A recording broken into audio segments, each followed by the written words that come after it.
व्यवसाय लहान किंवा मोठा असू शकतो, पण तिथं केलं जाणारं जे काम आहे ते कधीच लहान किंवा मोठं नसतं.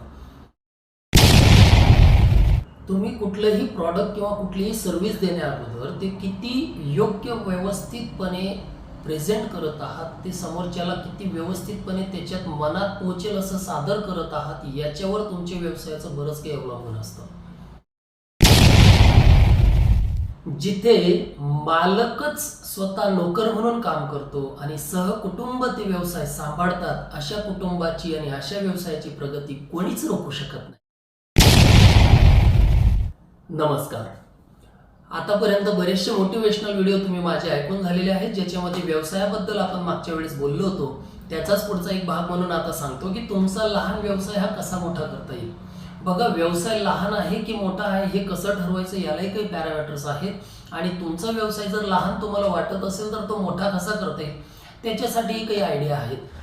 नमस्कार, मी डॉक्टर गणेश पाटील स्वागत करतो तुमचं माझ्या यूट्यूब चॅनलमध्ये, ज्याचं नाव आहे माय प्रॉब्लेम्स माय सोल्युशन.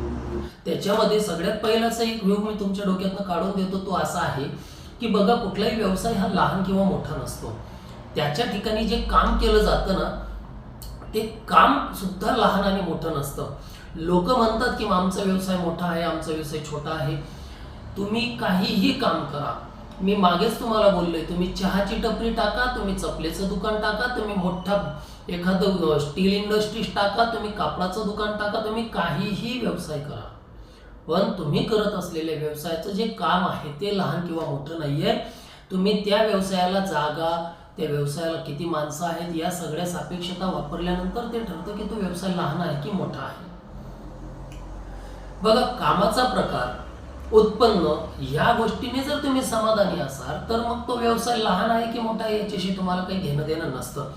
तरी सुद्धा आपण असं गृहीत धरू की काही सापेक्षता आहेत की ज्यांना अनुसरून तुम्ही व्यवसायाचं लहान मोठेपण हे ठरवू शकता. उदाहरणार्थ भांडवल, की तुमच्या व्यवसायाला किती भांडवल लागलेलं आहे, किंवा तुम्ही जो नवीन व्यवसाय चालू करणार आहात त्याला किती भांडवल लागते, किंवा आता जे भांडवल आहे हे किती पटीने तुम्हाला वाढवल्यानंतर तुमचा बिझनेस त्याच्यापेक्षा किती पटीने वाढेल. म्हणजे 1 पट भांडवल टाकल्यानंतर 2 पट व्यवसाय वाढणे, 1 पट भांडवल टाकल्यानंतर 3 पट व्यवसाय वाढणे, या सापेक्षतेने तुमचा व्यवसाय ठरतो की तो लहानाचा मोठा कसा होणार. दुसरं, जागा. तुमच्या व्यवसायाला जी जागा लागते आहे ती किती आहे, यावर तुमचा व्यवसायाचा अंदाज ठरतो की तो लहान आहे की मोठा आहे. माणसं किती काम करतात याच्यावर ठरतो, उत्पन्न तुम्हाला किती मिळतं याच्यावर ठरतं, क्वालिटी किंवा क्वांटिटी तुमची कशी आहे याच्यावर ठरतं. इतकंच नाही तर आध्यात्मिक विचार केला तर तुम्हाला तुमच्या व्यवसायातून समाधान मिळतंय का, तुम्ही तुमच्या व्यवसायातून काही 4 लोकांचं पोट भरेल असं काहीतरी 4 लोकांना कामाला ठेवलंय का, तुम्ही तुमच्या व्यवसायामार्फत काही चॅरिटी वगैरे करतायत का, समाजकार्य करतायत का, तुमच्या व्यवसायात तुम्ही इमानदार आहात का, तुमच्या व्यवसायात सेवाभाव आहे का, तुमच्या व्यवसायामध्ये दया आहे का. ह्या सगळ्या गोष्टींचे पॅरामीटर लागू केल्यानंतर जे साय बाहेर निघेल दुधाची, ते ठरवेल की तुमचा व्यवसाय मोठा आहे की छोटा आहे. चला तर मग प्रत्येक पॉइंटला आपण आता पुन्हा एकदा हात लावतोय. पहिली गोष्ट आहे भांडवल. बघा, जर तुम्हाला तुमचा व्यवसाय मोठा करायचा असेल तर तुमचं भांडवल जे आहे ते भांडवल टाकलेलं, त्याच्यावर तुम्ही काढलेलं उत्पन्न, ते दोघांची वजाबाकी केल्यावर मिळवलेला नफा, हा नफा आता तुम्ही कुठे वापरताय याच्यावर तुमचं व्यवसायाचं मोठेपण ठरणार. तुम्ही संपूर्ण नफा जर तुमच्या दुसऱ्या कामांना वापरत असाल आणि असलेल्या भांडवलावरच पुन्हा पुन्हा खेळणार असाल तर तुमचा व्यवसाय मोठा नाही होत. त्याच्यासाठी 100 रुपये भांडवलावर जर 20 रुपये नफा असेल तर पुढच्या वेळेस तुमच्याकडे 120 रुपये भांडवल पाहिजे. ज्या 120 भांडवलावर तुम्ही पुढचा नफा 140 करणार.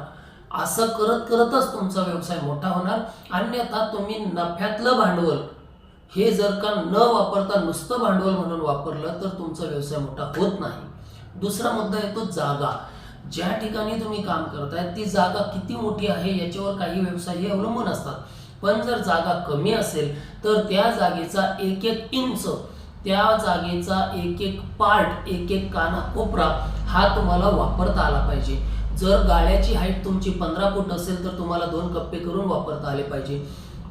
जर तुमच्या जागेला आजूबाजूने व्यवस्थित चांगली जागा नसेल, स्वच्छता नसेल तर तुम्हाला तिथं स्वच्छतेचा अनुभव घेऊन त्या ठिकाणी साफसफाई सगळी करून त्याचा चौरी बाजूने तुम्हाला काहीतरी बॅनर वगैरे लावून तुमचं व्यवसायाला झाकलं गेलेलं पाहिजे, जिथं तुम्हाला त्या जागेत भव्यता दाखवता आली पाहिजे.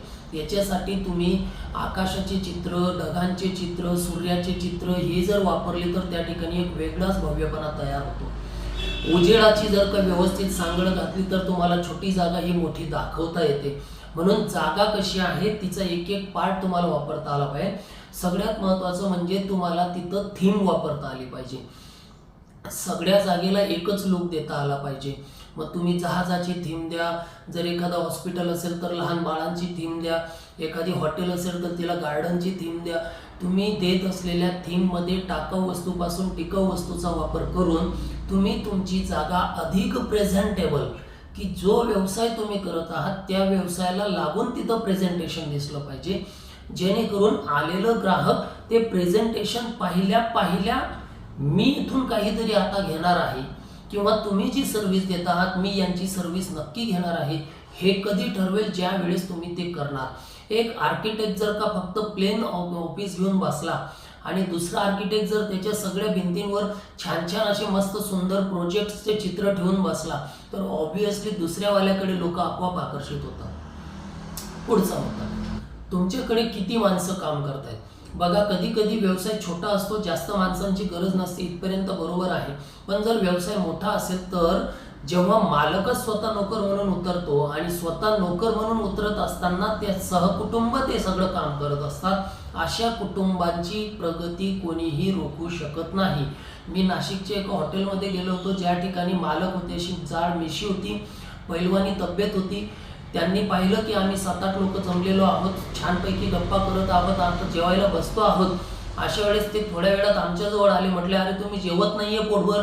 त्यांनी पटकन बेसिन जवळ गेले, हँडवॉश केले, आमच्याजवळ आले, भाकरी मागवली, भाकरीचा छानसा चुरा केला आणि वरून भाजी वगैरे टाकून आम्हाला म्हटले माऊली खा आता. मुद्दा हा आहे, जेव्हा तुम्ही ग्राहकाशी एक रिलेशन तयार करतात, जेव्हा तुम्ही आपुलकी दाखवतात, जेव्हा तुम्ही तुमचं प्रेझेंटेशन छान देतात, जेव्हा स्वतः मालक नोकर म्हणून उतरतो, अशा वेळेस ते काम अधिक फाईन, अधिक चांगल्या पद्धतीने पार पडतं आणि ती प्रगती मात्र न रोखण्याचीच असते. पुढचा मुद्दा येतो की उत्पन्न आणि खर्च.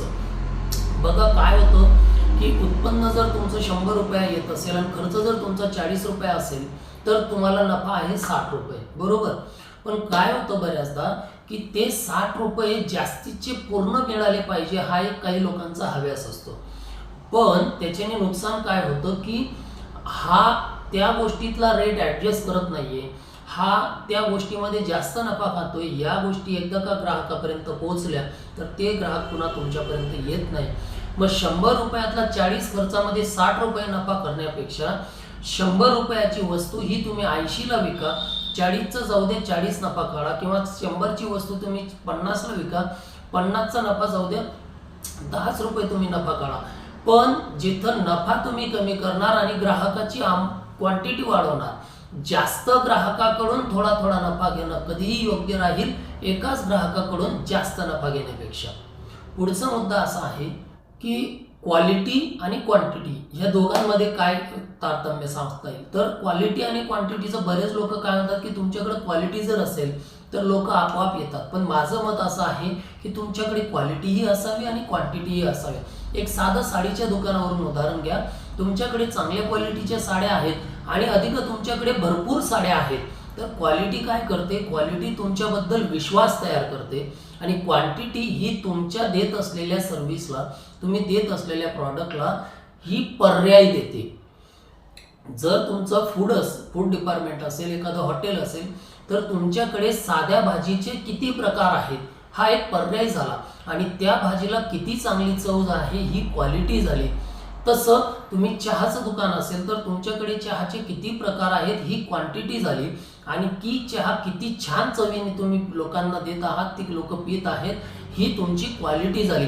म्हणून क्वालिटी आणि क्वांटिटी दोघं असणं गरजेचंच आहे. या व्यतिरिक्त तुम्ही जे काम करत आहात ह्या कामात तुम्ही समाधानी आहात का, हे काममध्ये तुम्ही किती लोकांना जॉब दिलेला आहे, तुमच्याकडून किती लोकांचं पोट भरलं जात आहे, तुम्ही इमानदारीने हे काम करतायत का, तुमच्यात सेवाभाव आहे का, या सगळ्या सापेक्षता जेव्हा तुम्ही लागू करणार त्यावेळेस ठरेल की तुमचा व्यवसाय छोटा आहे की मोठा आहे, आणि जर छोटा आहे तर तो मोठा होण्यासाठी या सगळ्या गोष्टींची तुम्हाला नितांत गरज पडू शकते. आता हा प्रश्न मी उपस्थित का केला, कारण मला एकच छोट्याशा प्रश्नाचं उत्तर द्यायचं होतं. मला प्रश्न असा आलेला होता की माझी छोटीशी चहाची टपरी आहे, माझं त्याच्यावर भागत नाहीये, मला त्याच्यातनं खूप मोठं व्हायचंय, तर मी माझा व्यवसाय कसा मोठा करू शकतो. तर आता डेमो म्हणून मी एक चहाचंच उदाहरण घेतो. बघा, चहा हा प्रकार जो आहे, हा आता तुम्हाला भरपूर चहा मिळतात. अमृततुल्य आहे, ग्रॅज्युएट आहे, वकिली आहे, सरपंच आहे, मालक आहे. माझा मुद्दा असा आहे की ज्या कोणाला एक चहा, ज्यात मी चहा हा प्रोटोटाईप वापरतोय, तुम्ही तिथं तुमचं कंपनी असेल, तुमची सर्व्हिस असेल, तुमचा पेशा एक डॉक्टर असेल, इंजिनियर असेल, आर्किटेक्ट असेल, तुमचं कापड दुकान असेल, किराणा दुकान असेल, इथं चहा हा प्रोटोटाईप आहे, तिथं तुम्ही बाकीचे लागू करू शकतात. बघा, चहाच्या घटक कोणते वापरले जात आहेत, त्यांचं प्रमाण किती वापरलं जात आहे, तुम्ही त्याच्यामध्ये किती प्रकारची चहा देऊ शकताय, तुम्ही ती चहा सर्व कशी करताय, आणि ह्या सगळ्या गोष्टींमध्ये तुम्ही काही आकर्षक गोष्टी, आकर्षक पॉलिसी ठेवलेल्या आहेत का, एवढे अँगल वापरावे लागतील. साधी गोष्ट बघा, जर तुम्हाला घटक वापरायचे आहेत तर ते घटक किती चांगल्या क्वालिटीचे आहेत. जर तुम्हाला प्रमाण वापरायचं आहे तर सुरुवातीला तुम्ही तुमचा स्वतःचा फॉर्म्युला तयार करणार आहात की लोकांचाच फॉर्म्युला तुम्ही वापरणार आहात. सर्वसाधारण लोक चिमूटभर चहापत्ती, चमचाभर साखर, कपभर पाणी, कपभर दूध हे रुटीनली वापरून जर तुम्ही चहा करणार असाल तर काही फायदा नाही. तुम्हाला तुमचा जो प्रत्येक घटक आहे त्याचं प्रमाण योग्य पद्धतीने मोजून मापून ग्रॅम मिलीग्रॅम मध्ये काढून जर का स्वतःचा फॉर्म्युला तयार करता येत असेल तर तुम्ही त्या फॉर्म्युल्यावर कसं काम करू शकतात. बघा, तुम्ही प्रत्येक फॉर्म्युला मोजायचा, त्याचे 5 भाग करायचे. उदाहरणार्थ जर मी तुम्हाला म्हटलो की तुम्ही फ्लेवर्ड चहा देणार आहात, ज्याच्यामध्ये तुम्ही दालचिनी फ्लेवर देऊ शकतात, विलायची देऊ शकतात, जायफळ देऊ शकतात, अगदी मिरचीचा फ्लेवर द्यायची सुद्धा लोकांची इच्छा आहे की लोकांनी मिरची फ्लेवर द्यावा. त्याच्यात तंदूर चहा आहे, ग्रीन लेमन चहा आहे, पाचक चहा आहे, गवती चहा आहे, केसरयुक्त चहा आहे, कोल्ड टी आहे, मिंट चहा आहे, पुदिना चहा आहे. या सगळ्या प्रकारचे 20 प्रकारचे तर तुम्ही नुसते चवी काढू शकता तुमच्या चहामध्ये. तसे इतर बिझनेसमध्ये तुम्ही 20 प्रकारचे नुसते प्रेझेंटेशन देऊ शकताय. जेवढे तुम्ही फ्लेवर वापरणार आहात एवढ्या फ्लेवरचं प्रमाण ठरवा. एका कपसाठी मी 1 ग्रॅम दालचिनी टाकली, एका कपसाठी मी 1.5 ग्रॅम दालचिनी टाकली, एका कपसाठी मी 2 ग्रॅम दालचिनी टाकली, असे 5 प्रकार वेगवेगळे काढू शकतात तुम्ही. हे गणित असं चालेल की 3 आकडे शोधायचे असतील तर ते 3 आकडे तुम्ही 9 प्रकारे मांडू शकता. 1 2 3, 1 3 2, 3 2 1 असं जे काही गणित आहे या प्रकारे तुम्ही ते प्रमाण ठरवलं पाहिजे. आणि ते ठरलेलं जे प्रमाण आहे ते तुम्ही लोकांकडून पास करून घेतलं पाहिजे की याच्यातला बेस्ट कोणता आहे, आणि जो बेस्ट असेल तो असेल तुमचा कायमचा फॉर्म्युला. म्हणून जेवढे फ्लेवर तुम्हाला देता येतील, जेवढं प्रेझेंटेशन तुम्हाला देता येईल तेवढं महत्त्वाचं आहे. त्यानंतर जे प्रमाण तुम्ही दिलेलं आहे त्याच्यातनं तुम्ही तुमचा एक फॉर्म्युला तयार केलेला आहे. आता उरला विषय प्रेझेंटेशनचा.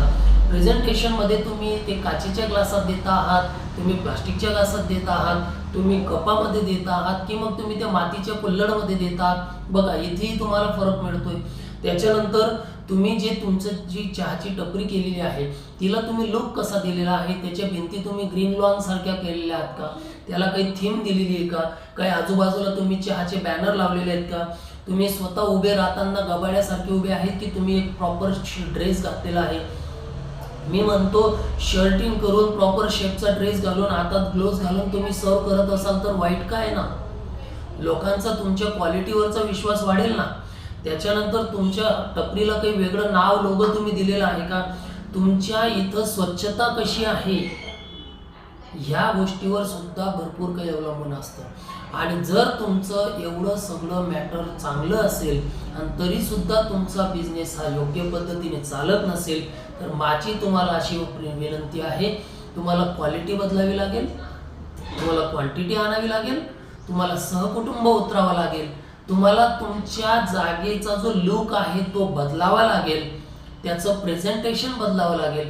आणि सगळ्यात महत्त्वाचं जुनंच प्रॉडक्ट तुम्हाला नवीन पद्धतीने लॉन्च करावं लागेल. तुमचा व्यवसाय 100% वाढेल. ज्या व्यवसायात तुम्ही आत्ता समाधानी आहात तुम्ही तिथे थांबू शकता. ज्यांना अजून मोठं व्हायची इच्छा असेल त्यांना ह्या सगळ्या गोष्टी वापराव्या लागतील. अपेक्षा करतो या व्हिडिओतून सुद्धा तुम्ही काहीतरी जास्तीची माहिती मिळवून मोटिवेट नक्कीच होणार. माझे व्हिडिओ आवडलेले असल्यास तुम्ही जास्तीत जास्त लाईक करा, शेअर करा, कॉमेंट करा आणि ज्यांनी सबस्क्राईब केलं नसेल त्यांनी सबस्क्राईब करा. रामकृष्ण हरी.